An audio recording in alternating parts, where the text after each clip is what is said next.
जो कंप्यूटर में डिवाइस है दो टाइप के होते हैं, एक होता है इनपुट और दूसरा आउटपुट। इनपुट डाटा ग्रहण करने का कार्य करता है यानी आगत का कार्य, इसको आगत भी कहते हैं, क्या कहते हैं आगत। और जो आउटपुट है वो डाटा प्रदर्शित करता है, इसलिए इसको कहते हैं निर्गत। बोलो क्या कहते हैं निर्गत। तो पहला जो डाटा लेगा उसको कहेंगे इनपुट, जो डाटा देगा उसको आउटपुट कहेंगे। तो इनपुट डिवाइसेस है उसके एग्जाम के अंदर आप कैसे सवाल करोगे, ऑप्शन देके सवाल करोगे। पहला है कीबोर्ड, कीबोर्ड के ऊपर जब हम कुछ टाइप करेंगे तो ये डाटा अंदर की ओर जाएगा, तो ये भी इनपुट है। माउस है, माउस को हम कर्सर को इधर उधर घुमाते हैं तो कौन सा हो जाएगा, इनपुट हो जाएगा। फिर उसके बाद में स्कैनर, ध्यान रखोगे यहाँ पे प्रिंटर नहीं है, यहाँ पर है स्कैनर।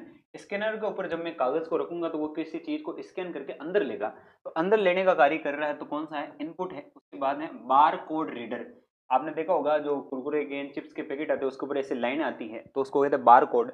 उस बार कोड को पढ़ने की जो मशीन होती है वो कैसी होती है, इनपुट होती है। उसके बाद में एक होता है गेम खेलने के लिए जिस प्रकार के होते हैं वो कहते हैं जॉय स्टिक। बोलो क्या कहते हैं, जॉय स्टिक।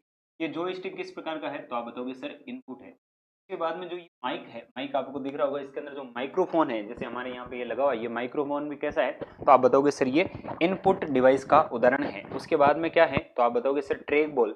ये ट्रैक बॉल है, ये इसके ऊपर जो दो स्विच लगे होते हैं ऐसे माउस के टाइप में होती है, माउस को तो इधर उधर घुमाने की आवश्यकता होती है, ये एक ही जगह पे होता है और ये घूमने का कार्य करता है, तो ट्रैक बॉल इनपुट डिवाइस है। उसके बाद में टच स्क्रीन, ये जो आपको डिजिटल बोर्ड दिख रहा होगा, इस बोर्ड के ऊपर जब मैं ऐसे अंगुली फेर रहा हूँ तो इसके ऊपर टच हो रही है, तो ये अंदर ले रहा है, तो ये जो है इनपुट डिवाइस के रूप में हो जाएगा टच स्क्रीन। अब इसके बाद में हम पढ़ेंगे आउटपुट डिवाइस। आउटपुट डिवाइस क्या होता है, वे डिवाइस जो कंप्यूटर से डाटा प्रदर्शित करने का कार्य करता है। अब डाटा कहाँ से प्रदर्शित होगा, ये डिजिटल बोर्ड है, यहाँ पर आपको दिख रहा है, तो ये भी कैसा है, तो बताएंगे आउटपुट डिवाइस का उदाहरण।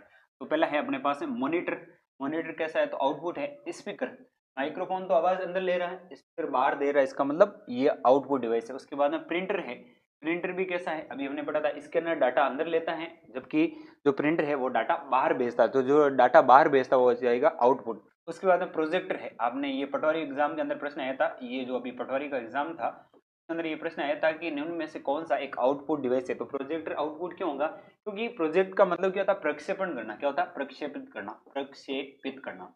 तो ये किसी के ऊपर प्रोजेक्ट करेगा तो ये बाहर से ही तो करेगा, तब तो ये हो जाएगा आउटपुट डिवाइस। उसके बाद में जीपीएस, जीपीएस का फुल फॉर्म क्या नाम है, तो बताएंगे global position system, global position system है। ये जीपीएस क्या करता है, अपने को स्थानों की जानकारी देता है कि कौन सा स्थान किस पर है। तो जीपीएस है, आपने गाड़ियों के ऊपर ये देखा होगा, ये जीपीएस किस प्रकार है, तो बताएंगे आउटपुट है। उसके बाद में ये प्लॉटर, प्लॉटर ये प्रिंटर का ही एक टाइप है, आपने देखा होगा जो बड़े बड़े बैनर होते हैं, तस्वीर होती है, कोचिंगों के बड़े बड़े बैनर होते हैं, वो किस प्रकार के होते हैं, तो प्लॉटर के द्वारा छापे जाते हैं। तो प्लॉटर किस प्रकार का है, आउटपुट डिवाइस है। उसके बाद में हेडफोन है, हेडफोन से आवाज अपने कानों के अंदर सुनाई देती है, तो ये किस प्रकार का है, तो बताएंगे आउटपुट डिवाइस है। उसके बाद में जो मोबाइल की डिस्प्ले है वो कैसी है, आउटपुट डिवाइस है। जबकि टच स्क्रीन कैसी है, तो टच स्क्रीन बताओगे इनपुट डिवाइस है। कुछ डिवाइस ऐसे होते हैं जो दोनों के अंदर शामिल होते हैं, आप एक बार इसका नाम लिख लीजिए अपनी नोटबुक के अंदर।